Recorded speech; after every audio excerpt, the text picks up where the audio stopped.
साथियों, स्वागत है आपका सुदृष्टि पीसीएस यूट्यूब चैनल पर। साथियों, आगामी समीक्षा अधिकारी परीक्षा 2021, यूपी ट्रिपल एससी की पेट परीक्षा और उत्तर प्रदेश लोक सेवा आयोग की अन्य परीक्षाओं के लिए सामान्य अध्ययन के अंतर्गत आपके सारे विषयों के महत्वपूर्ण प्रश्नों को हम श्रृंखलाबद्ध तरीके से विषयवार आपको उपलब्ध करा रहे हैं। इसके अंतर्गत मैंने आधुनिक भारत का इतिहास है उसके 6 भाग आपको उपलब्ध करा दिए हैं और उसमें अब भारतीय राष्ट्रीय आंदोलन आगे हम कंटिन्यू करेंगे। कुछ साथियों ने 2 विषयों को समानांतर रूप से चलाने का अनुरोध किया था और मुझे यह ठीक भी लगा कि इसलिए ठीक लगा क्योंकि कई साथी होते हैं जिनका एक विषय तैयार होता है और वो अगले विषय का वेट कर रहे होते हैं कि हमारा विषय जो तैयार नहीं है उसके अगर वीडियोज आए या उसके जो महत्वपूर्ण प्रश्न हैं वो आए तब हम फिर उनका रिवीजन करें या उनको पढ़ें, अध्ययन करें। तो इसलिए मैंने सोचा कि आज से भारतीय संविधान एवं राज्य व्यवस्था इसके जो परीक्षा की दृष्टि से महत्वपूर्ण प्रश्न हैं उनकी श्रृंखला प्रारंभ करेंगे और इसका ये आज पहला वीडियो लेकर आए हैं हम। आगे बढ़ने से पहले जो साथी नए हैं जिन्होंने चैनल को अभी तक सब्सक्राइब नहीं किया है वो चैनल को सब्सक्राइब कर लें जिससे आपको नए वीडियोज का नोटिफिकेशन मिलता रहे। तो ये भारतीय संविधान एवं राज्य व्यवस्था का महत्वपूर्ण प्रश्नोत्तर है, इसका भाग पहला है, भाग 1। चलिए प्रारंभ करते हैं साथियों। प्रश्न संख्या 1। अब कहाँ से इसमें ये जो हम भाग पढ़ रहे हैं ये वास्तव में आधुनिक भारत का इतिहास में मैंने छोड़ दिया था। ये आधुनिक भारत के इतिहास में भी आता है और पॉलिटी में भी आता है, तो मैंने सोचा था कि इसको पॉलिटी वाले सेक्शन में हम कवर करेंगे। देखते हैं प्रश्न संख्या 1। महारानी एलिजाबेथ प्रथम ने ईस्ट इंडिया कंपनी की स्थापना कब की थी? तो ये की थी 31 दिसंबर 1600 को। ये इसकी स्थापना कब हुई थी? 31 दिसंबर 1600 ईस्वी को। अगला प्रश्न है, किस राजलेख द्वारा कलकत्ता, बम्बई तथा मद्रास प्रेसिडेंसी के राज्यपालों तथा उनके परिषद को विधि बनाने की शक्ति प्रदान की गई थी?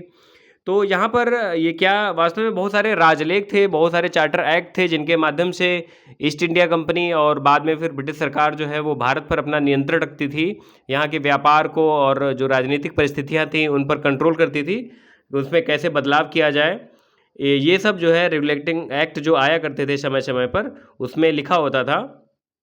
तो इन रेगुलेटिंग एक्ट से कई प्रश्न परीक्षा में आ जाते हैं। हर परीक्षा में आपको 1 या 2 प्रश्न अवश्य मिलेंगे और ये एज इट इज होते हैं, इसमें कुछ करना नहीं है, आपको सिर्फ याद रखना है या रटना है, कह सकते हैं कि ये किस एक्ट में आया था, ये प्रावधान किस एक्ट में है, इस प्रकार से।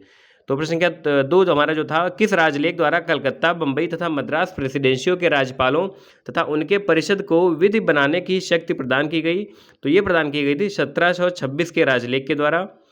अगला प्रश्न है प्रश्न संख्या 3। किस अधिनियम के द्वारा बंगाल के गवर्नर को तीनों प्रेसिडेंसियों, कौन कौन सी?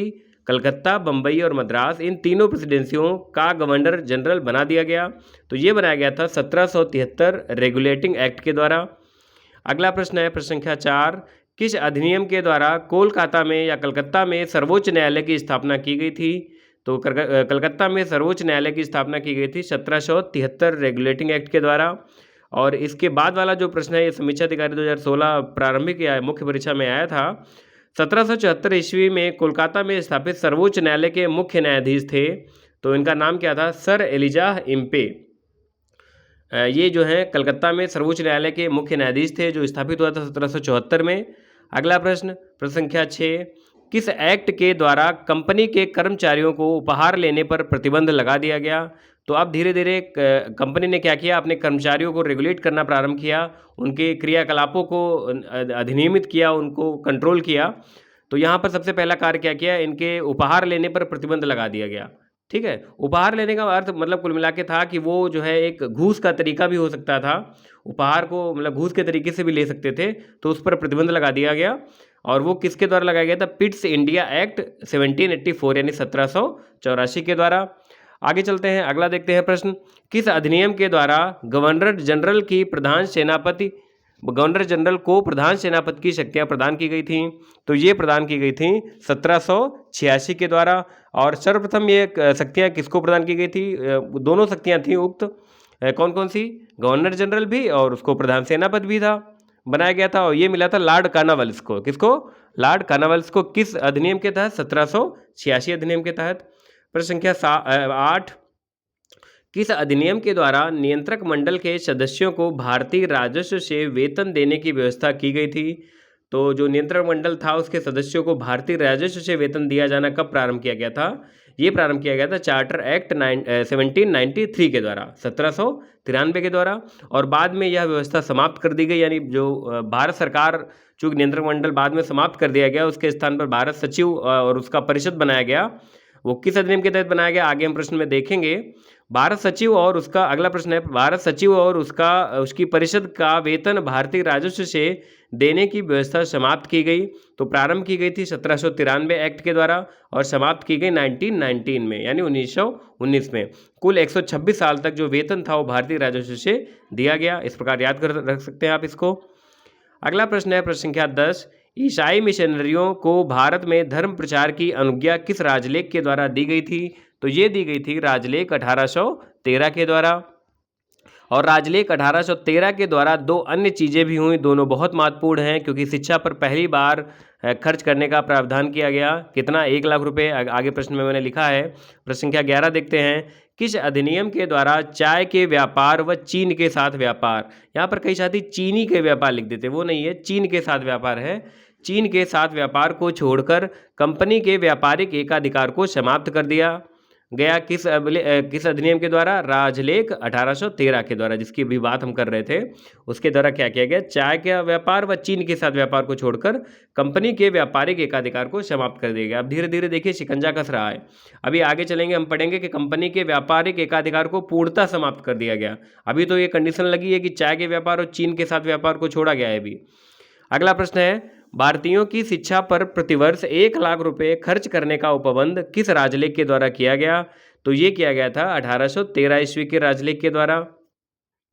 प्रश्न संख्या 13, किस चार्टर एक्ट के द्वारा बंगाल के गवर्नर जनरल को संपूर्ण भारत का गवर्नर जनरल बना दिया गया? तो ये बनाया गया था चार्टर एक्ट 1833 के द्वारा। और इसका कई बार नाम बदला है, कई बार ये बंगाल का गवर्नर था, फिर बंगाल का गवर्नर जनरल बना दिया गया, फिर पूरे भारत का गवर्नर जनरल बना दिया गया। तो ये कौन कौन बना था, मतलब पहली बार कौन बना? भारत का गवर्नर जनरल कौन था? बंगाल का गवर्नर जनरल कौन था? तो इस प्रकार से प्रश्न पूछ लिया जाता है कभी कभी। तो आप लोग देख लीजिए कि वारेन हेस्टिंग्स क्या थे या लॉर्ड कैनिंग क्या थे, इस प्रकार के प्रश्न आते हैं। प्रश्न संख्या 14, किस चार्टर एक्ट के द्वारा कंपनी के व्यापारिक एकाधिकार को पूर्णतः समाप्त कर दिया गया? ऊपर मैंने बताया था कि एकाधिकार को आंशिक रूप से समाप्त किया गया था, दो चीज़ें छोड़कर। लेकिन यहाँ पर क्या है प्रश्न संख्या 14 में? यहाँ पर है कि कंपनी के व्यापारिक एकाधिकार को पूर्णतः समाप्त कर दिया गया। तो अगर आप शब्दों पर ध्यान दीजिएगा, प्रश्न के जब पूछा जाए प्रश्न में आयोग में या आप परीक्षा हाल में, तब देखिएगा पूर्णतः पूछ रहा है या आंशिक रूप से पूछ रहा है। अगर पूर्णतः पूछ रहा है तो होगा चार्टर एक्ट 1833 के द्वारा। प्रश्न संख्या 15, किस अधिनियम के द्वारा विधिक परामर्श हेतु गवर्नर जनरल की परिषद में विधि सदस्य के रूप में चौथे सदस्य को शामिल किया गया? तो ये शामिल किया गया था चार्टर एक्ट 1833 के द्वारा। प्रश्न संख्या 16 है, किस अधिनियम के द्वारा इस विधि सदस्य को, कौन से, जो चार्टर एक्ट 1833 में शामिल किया गया था, इस विधि सदस्य को गवर्नर जनरल का पूर्ण सदस्य बना दिया गया?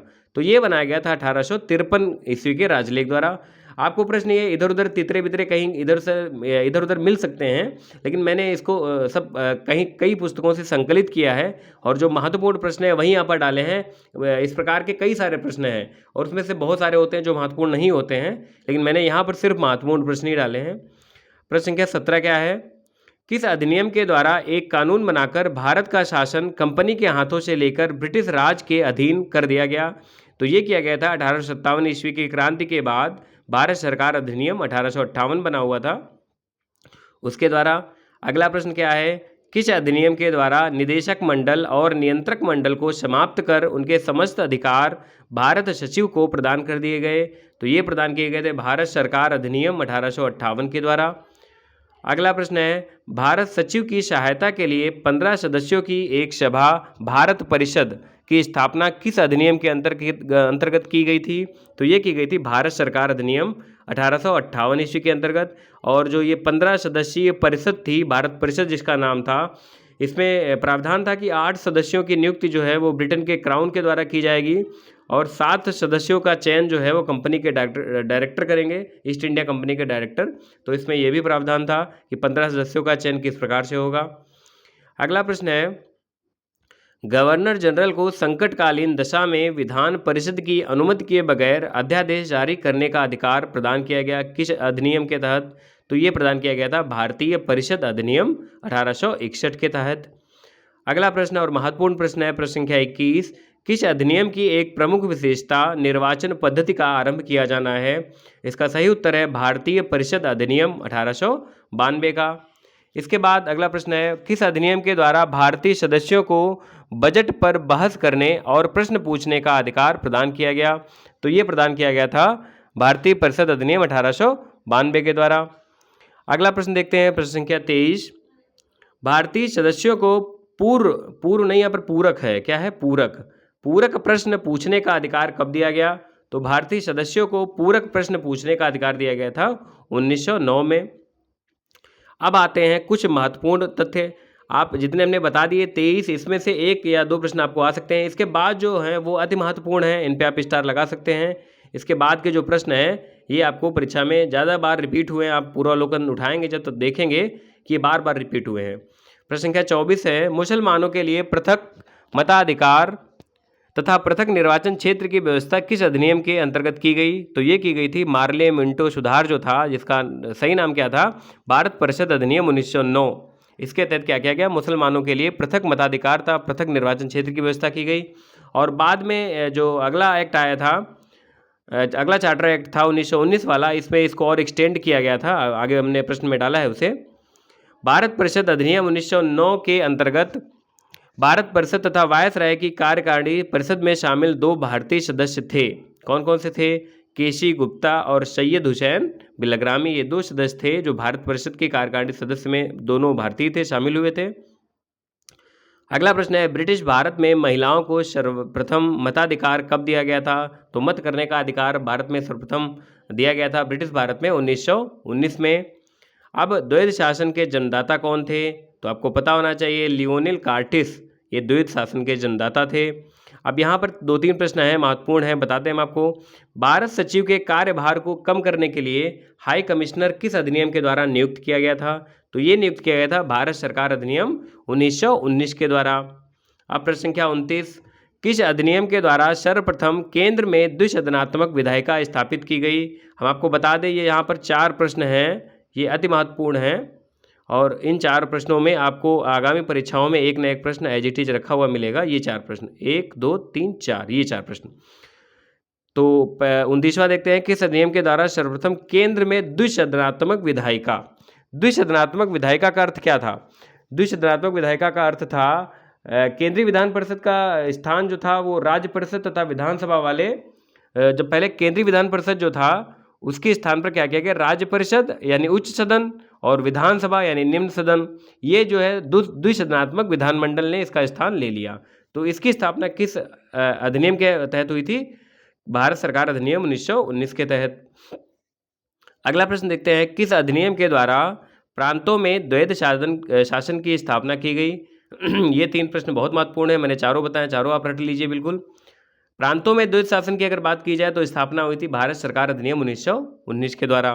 अब अगला प्रश्न देखते हैं कि अभी तो स्थापना की बात कर रहे हैं प्रांतों में द्वैध शासन की, अब प्रांतों में द्वैध शासन समाप्त कब किया गया?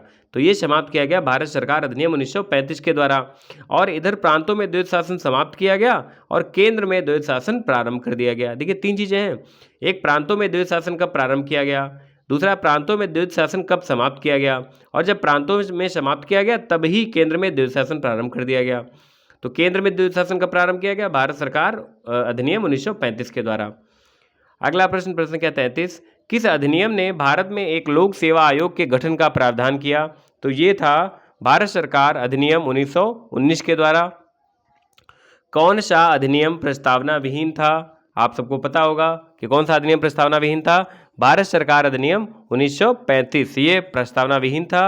और बाद में 1919 की जो प्रस्तावना है वो उसी की प्रस्तावना इसमें जोड़ दी गई थी। अगला प्रश्न देखते हैं भारत परिषद का अंत किस अधिनियम के द्वारा किया गया? यह प्रश्न भी पूछा गया था।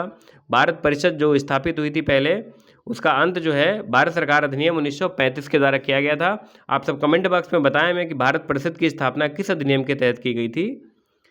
अगला प्रश्न है, किस अधिनियम के द्वारा, मैंने एक प्रश्न में कई सारे यहाँ पर तथ्य डाल दिए हैं, अखिल भारतीय संघ की स्थापना, पहला हो गया, केंद्र में द्वैध शासन, दूसरा, प्रांतीय स्वायत्तता, तीसरा, व संघीय न्यायालय, इनकी ये 4 चीज़ें जो हैं, इनकी स्थापना किस अधिनियम के तहत की गई थी? तो ये की गई थी भारत सरकार अधिनियम 1935 के तहत। और यहाँ पर आप लोग एक और तथ्य बताएं कि भारत सरकार अधिनियम 1935 में ये जो संघीय न्यायालय बना था, इसके सबसे पहले जो प्रथम मुख्य न्यायाधीश थे उनका नाम क्या था?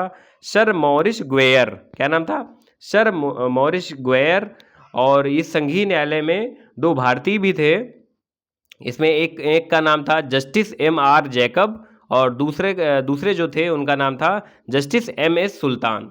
ठीक है, तो आप ये भी तथ्य यहाँ पर याद कर लीजिए। अगला प्रश्न देखते हैं, प्रश्न संख्या 37, साइमन कमीशन का भारत में विरोध का प्रमुख कारण क्या था? तो साइमन कमीशन के भारत में विरोध का प्रमुख कारण था कि इसमें किसी भी भारतीय को शामिल नहीं किया गया, अर्थात किसी भारतीय का आयोग में शामिल न होना। अगला प्रश्न है प्रश्न संख्या 38, साइमन कमीशन भारत कब पहुंचा? तो साइमन कमीशन भारत आया था 3 फरवरी 1928 को।